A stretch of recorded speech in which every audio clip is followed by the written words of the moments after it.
Okay, welcome back folks. Let's have a look at this shrine.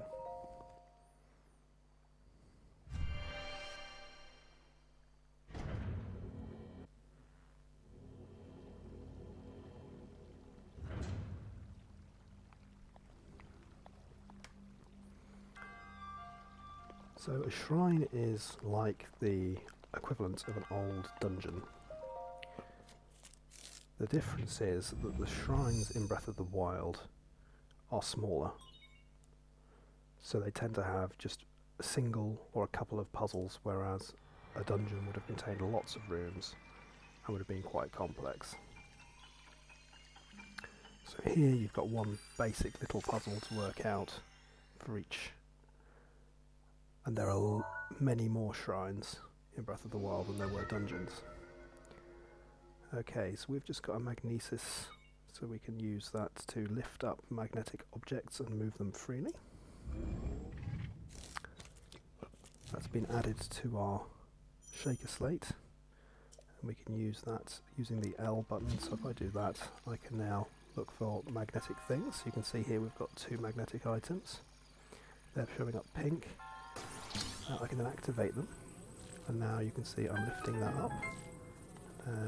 I can also push and pull it, so I can push it further away. I can bring it in closer, which is quite cool.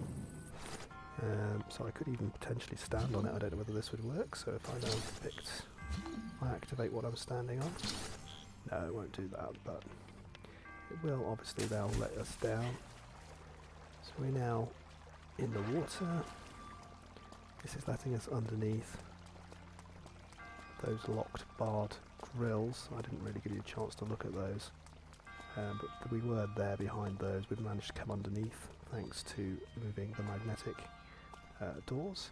There seems to be a magnetic block over there. We're probably going to need that. You can see it is limited by distance, so you have to get just a little bit closer to move things around. So you can drag things, you can move things fairly freely actually. Pull them towards you, slide them around. Depends what we're going to be doing with this. I'm just going to pop that down for a moment. There seems to be another one in the wall. I'll grab that one and pull it through. There we go. So we've just broken off the wall, which seems fine. What's the damage behind the wall? So you can see there's an enemy behind the wall there, which I probably don't particularly want to engage.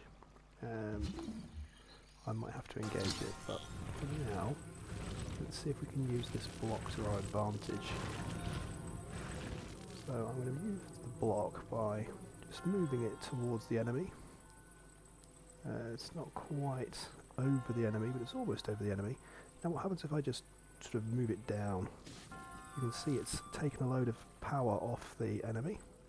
So I can actually attack this enemy just by dropping this block on him repeated times. That's quite nifty. So as you can see, that wiped out that enemy in its entirety without me having to do anything at all. Just manoeuvring a metallic block, which seems pretty decent. So moving on through this quest, through this shrine, I can see a chest up there on the right, on the left, sorry. I can also see these metallic planks. I'm just wondering how I'm going to get up to that over there. I don't know whether I can instantly or whether I'm going to have to come back and do that in a minute. Let's have a look. This seems to be a logical way of getting across here. So pop that down. I'm wondering whether that plank will reach from the top there. I'll have a look in a minute. So putting these doors open, so if I now pull, there we go. In fact, I might try and open just a little bit further, because I'm wondering, I don't know whether this is possible. Can I get up there? No, it doesn't look like I can. The other alternative, of course, is I might be able to lift the chest directly down. Yes. So now if I drag the chest towards me, pop it on there. Be careful not to obviously drop it on yourself. Obviously all chests, metal doors, that kind of thing will be used for this magnesis, so you've now got power over all of them. You obviously don't have to be touching something, you've got a little bit of distance between you and it. So obviously this old man wanted the treasure in here, so I'm guessing we're going to get a treasure from this person.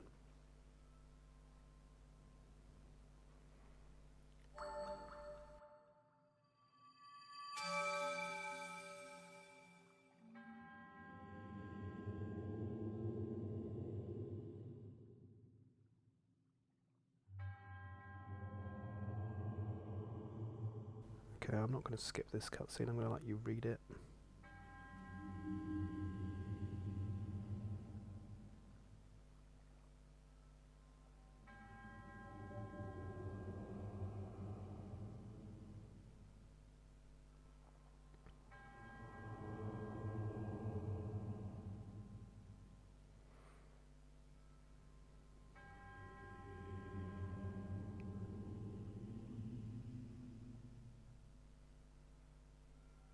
Okay, so we're getting a spirit orb for our troubles.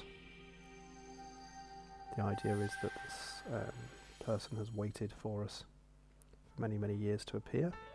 A symbol of courage given to those who have overcome the challenges of a shrine. So obviously we're trying to collect those as we go through and complete more shrines. As I mentioned, they're similar to dungeons, but they are way more plentiful. There are loads of them throughout the world.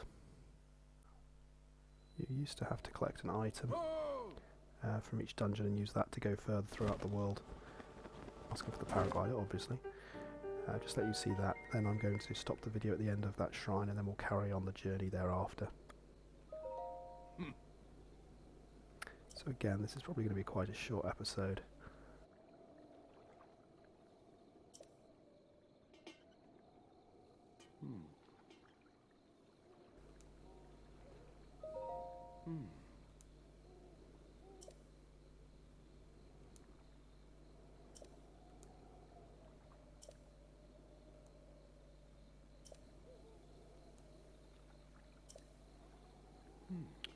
Okay, so he's explaining that there's plenty of them.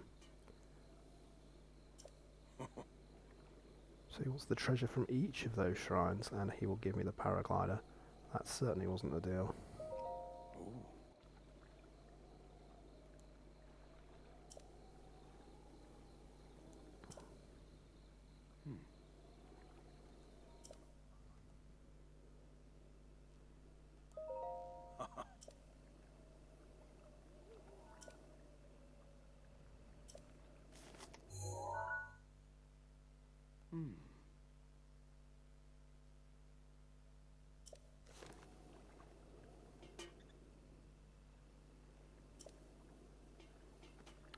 Okay, so I'm going to pause us there, just save it, and thank you very much. If you enjoyed that, do subscribe, and we will carry on again in just a moment.